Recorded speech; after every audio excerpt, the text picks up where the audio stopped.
प्रिय बच्चों, आज मैं आप सबके बीच सर्कल से संबंधित कुछ बताने जा रहा हूं। जैसा हम सब देखते हैं कि किसी सर्कल में सेक्टर, सेगमेंट, आर्क इत्यादि का जब एरिया निकालना होता है तो हम प्रायः देखते हैं कि क्वेश्चन तो बड़ा इजी है, लेकिन फॉर्मूला याद नहीं होने के कारण हम सब क्वेश्चन को सोल्व नहीं कर पाते हैं। आइए आज आप सबको वो फॉर्मूला कैसे बनाया जाता है, यदि हमें याद नहीं भी है तो भी हम उसको बड़े ही इजी वे में सोल्व कर सकते हैं, ऐसा मेथड हम आप सबको बताने जा रहे हैं। जैसा सर्कल के बारे में आप सब जानते हैं कि ये सर्कल है। ये जो पार्ट जो देख रहे हैं इसको हम लोग सरकमफ्रेंस के नाम से जानते हैं। सरकमफ्रेंस जैसे एक रेक्टेंगल या स्क्वायर में एक पेरीमीटर होता है, जिसका अर्थ होता है कि उसके आउटर पार्ट जो होते हैं उसका टोटल लेंथ है। जस्ट लाइक सर्कल में भी यदि हम यहां से शुरू करते हैं, स्टार्ट करते हैं, एक धागा को इस तरह से ऐसे राउंड घुमाते हैं और इस तरह से यहां तक लेकर आते हैं और फिर उसको ऐसे लंबा उसको करते हैं, तो देखते क्या है कि ये सर्कल का एक लेंथ निकल गया। अर्थात एक जस्ट लाइक पेरीमीटर ही होता है ये, लेकिन इसको हम लोग सरकमफ्रेंस के नाम से जानते हैं। अब हमें देखना यह है कि इस सर्कल के बीच ये जो पार्ट जो है, ये सब, इसको हम लोग क्या कहेंगे? एरिया। ये एरिया कवर किया गया सरकमफ्रेंस के माध्यम से और इसको हमको एरिया निकालना हो विभिन्न प्रकार से। तो एक सिंपल फॉर्मूला तो हम लोग जानते ही हैं कि area of circle equal to pi r square. लेकिन इसमें यदि हमें अब आर्क के बारे में, सेक्टर के बारे में, सेगमेंट के बारे में यदि बताया जाए तो हम क्या करेंगे? हम देखते क्या है कि सर्कल के बीच में एक सेंटर होता ही है और सेंटर हम क्या देखते हैं, इसमें एक ऐसे रेडियस होता है, रेडियस जो कि डायमीटर का हाफ होता है। यदि सपोज करते ये जो हमारा ए और बी एक डायमीटर है और इसको हम ओ से इंडिकेट कर दें तो AO इक्वल टू BO, ये क्या होता है हमारा? ये रेडियस होता है। अब इसमें हमको देखना क्या है, सपोज करते हैं कि यहां से एक और रेडियस हम इस तरह से ले लेते हैं, इसको C इंडिकेट कर देते हैं। अब ये देखें कि ये दो रेडियस ये जाकर के सरकमफ्रेंस पर यहां पर इसको काटता है। अब ये जो पार्ट हमारा है, ये इसको हम आर्क के नाम से जानते हैं। इसको आर्क के नाम से जानते हैं। इसमें हम क्या देखें, यहां से यहां तक ये जो पार्ट हुआ ऑन द सरकमफ्रेंस, इसको हम लोग आर्क के नाम से जानते हैं। अब इसमें हम देखें कि इसमें टू टाइप्स का आर्क हो गया। एक ये देख रहे हैं और एक ये टू टाइप्स का आर्क इसमें बनता है। यहां एक हो गया, ये वाला हो गया, ये माइनर आर्क हो गया, और एक हो गया ये हमारा मेजर आर्क, ये मेजर आर्क हो गया। हम देखिए क्या इसमें कि दो रेडियस के बीच में यहां पर एक एंगल बनता है, यहां पर एक हमारा माइनर आर्क है और ये हमारा मेजर आर्क है। हिंदी में क्या है, एक छोटा सा छोटी चाप है और एक बड़ी चाप है। अब इसमें हम क्या देखें, यहां एक थीटा बनता है, थीटा अर्थात कोई एंगल जो दो रेडियस के बीच में यहां बना। और हम ये भी जानते हैं कि एक सर्कल में टोटल 360 डिग्री का एंगल बनता है, इसे हम कंप्लीट एंगल भी बोलते हैं। इसमें हम क्या देखें, यदि ये थीटा है तो इसका वैल्यू कितना हो जाएगा, 360 माइनस थीटा। सपोज करते हम इसको 5 से इंडिकेट कर लेते हैं। तो दो आर्क हो गया, एक आर्क हो गया हमारा AC माइनर आर्क और दूसरा हो गया ए मेजर आर्क AC।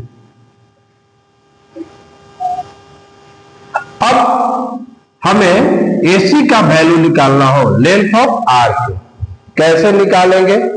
अब हमें फॉर्मूला नहीं याद है तो हम इसको कैसे फाइंड करेंगे? हमारा क्वेश्चन आ जाता है कि आप लेंथ ऑफ आर्क फाइंड करें, तो हम क्या करेंगे? तो इसके लिए हम सब बड़ा ही इजी वे में हम समझेंगे कि हमने यहां पर देखा कि यहां से ये जो बीच एंगल बना वो थीटा है और ये कितना 360 माइनस थीटा। हम माइनर आर्क को लेकर के चलेंगे। यहां क्या देख रहे हैं कि ये आर्क कहां बना है, सरकमफ्रेंस पर। तो सरकमफ्रेंस ऑफ सर्कल हम सब पढ़े हैं 2 पाई आर या पाई डी होता है। Circumference of circle 2 pi r या पाई डी होता है।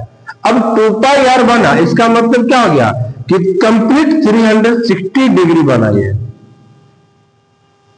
लेकिन यहां क्या देख रहे हैं कि एक उसका एक पार्ट है, माइनर पार्ट है, ए मेजर पार्ट है। तो दो पार्ट है, 360 को हम लोग दो भागों में डिवाइड कर दिए। अब ये जो वैल्यू हमारा है थीटा है। अब हमको इसका वैल्यू निकालना है तो हम क्या करेंगे, सिंपल सा फॉर्मूला है कि length of arc equal to, हम क्या करेंगे 2 पाई आर मतलब कंप्लीट पार्ट में थीटा बाय 360 से मल्टीप्लाई कर देंगे। हम लोग अभी क्या देखें कि एक सर्कल में ये हमारा माइनर आर्क और ये मेजर आर्क है और ये दो पार्ट में जब ये डिवाइड होता है तो इस बार कहीं ना कहीं कुछ ना कुछ एंगल बनता है इसका भी। उसको हमने सपोज किया था कि थीटा एंगल बना है। तो हम क्या करेंगे, लेंथ ऑफ आर्क जब निकालना है तो क्या करना है हमको, 2 पाई आर अर्थात सरकमफ्रेंस में इस पार्ट से मल्टीप्लाई करके 360 से डिवाइड कर देंगे। या यूं कहें कि circumference of circle into theta by 360 degree. ये लेंथ ऑफ आर्क निकालने का बड़ा ही सिंपल तरीका हो गया। यदि इसी तरह से हमको मेजर आर्क भी निकालना है तो सेम, यहां थीटा है यहां फाई मान लेते हैं। सपोज करते हैं जैसे यहां पर 60 डिग्री है तो ये कितना होगा, 300 डिग्री होगा। तो हमको माइनर आर्क निकालना है तो क्या करना है हमको, 2 इंटू पाई का वैल्यू 22/7 इंटू आर सपोज कर लेते हैं 7 दिया हुआ है, गिवन है हमारा रेडियस 7 है तो आर मतलब 7 into theta 60 degree by 360 degree. ये कट जाएगा, यहां भी ये कैंसिल हो जाएगा, 2 3 जा 6 या कितना बच गया 22/3 सेंटीमीटर या मीटर जो भी देगा इसका एक वैल्यू हो गया। इस तरह से हमें माइनर निकाल लिए, मेजर भी निकालना तो सेम फॉर्मूला। यहां पर थीटा के स्थान पर हमको कितना निकलना है 300 डिग्री। जब यहां 300 डिग्री लिख लेंगे तो हमारा मेजर आर्क निकल जाएगा। अब हम नेक्स्ट हम लोग सेक्टर के बारे में पढ़ेंगे। अभी जैसा हम लोग देखें कि जब आर्क जब लिए तो क्या करते, कोई दो रेडियस लिए थे और एक सरकमफ्रेंस को कहीं ना कहीं इस तरह से कट किया था, तो इसको हम लोग आर्क बोले थे। लेकिन अब क्या देख रहे हैं कि यहां से सेंटर से यहां से इस तरह से एक पार्ट बन रहा है, एक पार्ट हो रहा है, इसको हम लोग सेक्टर के नाम से जानते हैं। और सेक्टर भी हम देख रहे हैं क्या, ये 2 टाइप्स का है, एक ये माइनर हो गया और एक ये मेजर हो गया। तो सेक्टर भी 2 टाइप्स का हो गया, माइनर और मेजर। अब इसका हमको एरिया निकालना है, तो कैसे एरिया निकालेंगे इसका? तो एक सर्कल का हम क्या देखें, जो कंप्लीट एंगल बनाता है, तो एरिया ऑफ सर्कल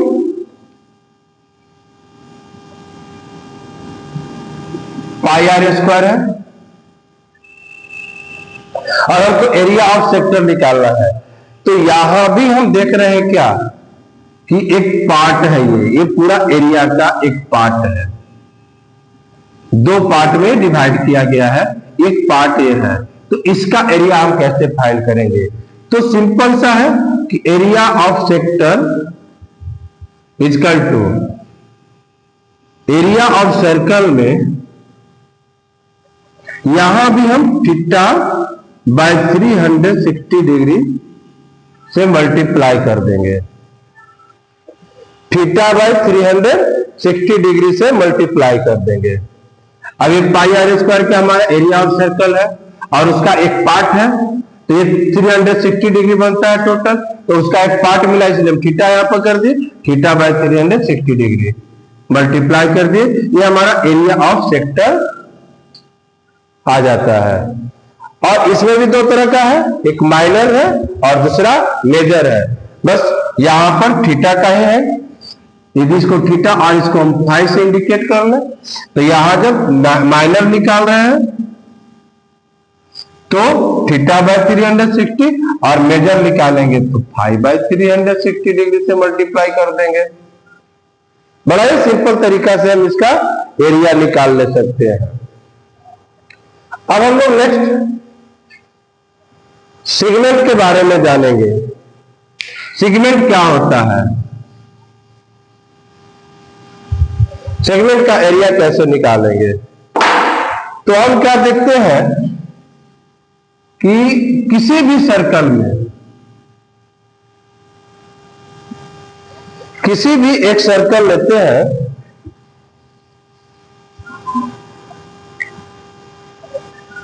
और उसमें एक कॉर्ड होता है। सपोज कि हमारा सेंटर है और ये हमारा एक कॉर्ड है। कॉर्ड डायमीटर भी एक कॉर्ड ही होता है, ये सब आप पहले जानते होंगे। डायमीटर भी एक कॉर्ड होता है, सबसे लॉन्गेस्ट कॉर्ड होता है डायमीटर। और डायमीटर इक्वल 2 पार्ट में डिवाइड करता है एक सर्कल को। जस्ट लाइक कॉर्ड, ये भी 2 पार्ट में डिवाइड करता है बट इक्वल नहीं।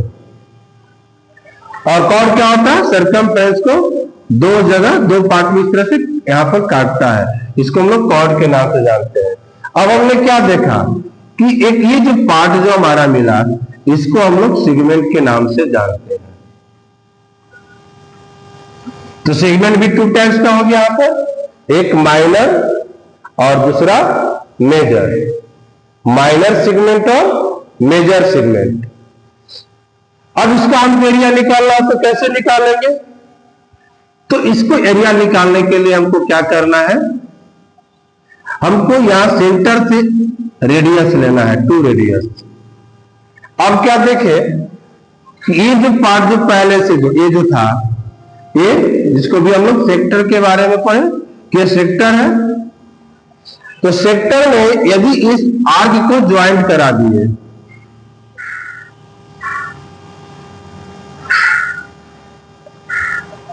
कॉर्ड के माध्यम से, तो ये जो पार्ट हमारा हुआ एक सेगमेंट हो गया, और ये क्या हो गया, एक ट्रायंगल बन गया। तो हम क्या देख रहे हैं कि यदि ये सेक्टर में से, सेक्टर के एरिया में से इस ट्रायंगल की एरिया को माइनस कर देंगे तो हमारा सेगमेंट का एरिया आ जाता है। ये सेक्टर के एरिया में से ट्रायंगल के एरिया को माइनस कर देंगे तो हमारा यहां पर सेगमेंट का एरिया आ जाता है। अब हमको इसका निकालना है एरिया, तो कैसे निकालेंगे? तो area of segment equal to area of sector minus area of triangle. Area of sector minus area of triangle अर्थात pi r square theta by 360 degree minus area of triangle. अब एरिया ऑफ ट्रायंगल देखना है तो किस type का triangle है। यदि वो राइट ट्रायंगल यहां पर 90 डिग्री एंगल लिखता है तो फॉर्मूला हो जाएगा half into base into height अर्थात r into r, pi r square theta. Theta का वैल्यू सपोज किया है 90 डिग्री तो 360 degree minus half r into r. ठीक है, दोनों ही रेडियस है, इसका बेस भी आर है और हाइट भी आर है तो हाफ इंटू आर। इस फॉर्मूला से हम लोग निकाल ले सकते हैं। यदि इक्विलैटरल ट्रायंगल दिया है तो हम लोग वहां भी फॉर्मूला पढ़ते हैं इक्विलैटरल ट्रायंगल का, अर्थात हमें एक ट्रायंगल का एरिया यहां पर निकाल करके सेक्टर के एरिया में से उसको माइनस कर देना है। सेकंड फॉर्मूला एक और है, area of segment equal to pi r square theta by 360 degree minus half r square sine theta. Area of segment equal to pi r square theta by 360 degree minus half r square sine theta अर्थात इस formula से भी हम area of segment निकाल सकते हैं। अब sine theta आपने पढ़ा है ट्रिगोनोमेट्री में कि साइन थीटा जैसे sine 0 degree, sine 30 degree, sine 45 degree, sine 60 degree, sine 90 degree का एक अपना वैल्यू होता है, वो वैल्यू हम यहाँ पर पुट कर देंगे और रिजल्ट हम लोग के सामने हो जाएगा। तो इस तरह से हम लोग क्या देखें कि बड़ा ही इजी वे में, अगर को नहीं भी फॉर्मूला याद है और हम फिगर को समझ पा रहे हैं तो हम आसानी से लेंथ ऑफ आर्क भी निकाल सकते हैं, एरिया ऑफ सेक्टर भी निकाल सकते हैं और एरिया ऑफ सेगमेंट भी निकाल सकते हैं। हमें आशा है कि आप सब बहुत अच्छे तरह से समझ गए होंगे।